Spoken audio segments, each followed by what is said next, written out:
He was having suicidal thoughts. Nathan Weinbaum first faced the shock and heartbreak of suicide during his days in the Navy.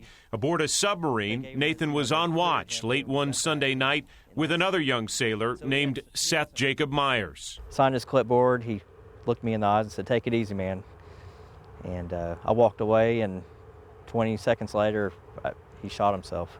Years later, and now a veteran service officer in Blount County, Nathan spends his days helping military veterans get the health benefits they are due. His efforts on behalf of men and women in uniform and their families are driven in part by the lingering questions he still has about Seth's suicide. Did I say something wrong to him? Could I have done anything better?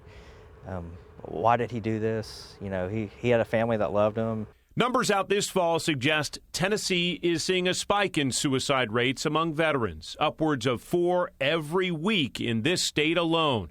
It's a fact that has leaders like Nathan deeply worried. I believe it's an epidemic.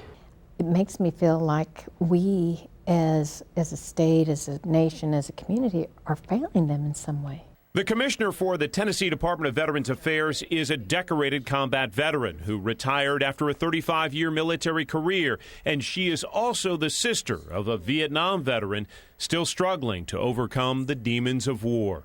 He'll say, "My family might be better off without me." And it just completely breaks my heart. In an effort to reach more veterans in emotional pain, the commissioner is running through a range of tactics. I wish I could solve it. The family who knows this person intimately is probably going to be the first one to notice something's different, something's wrong.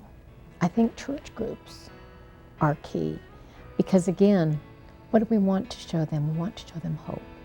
Well, here I sit not knowing where I stand.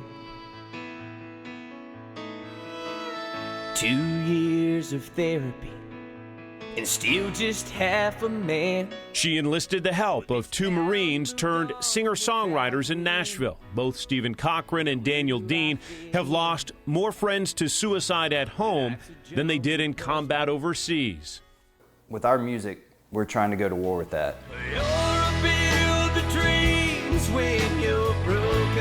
They teamed up on a music video as therapy for themselves and to reach more veterans struggling with the move back into civilian life. I want to let you know you're not alone.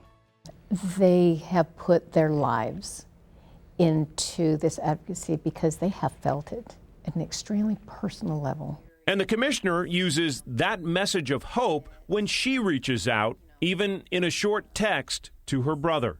I try to wrap my arms around him, let him know that he's loved, let him know that he's honored, that he's respected, and there's hope.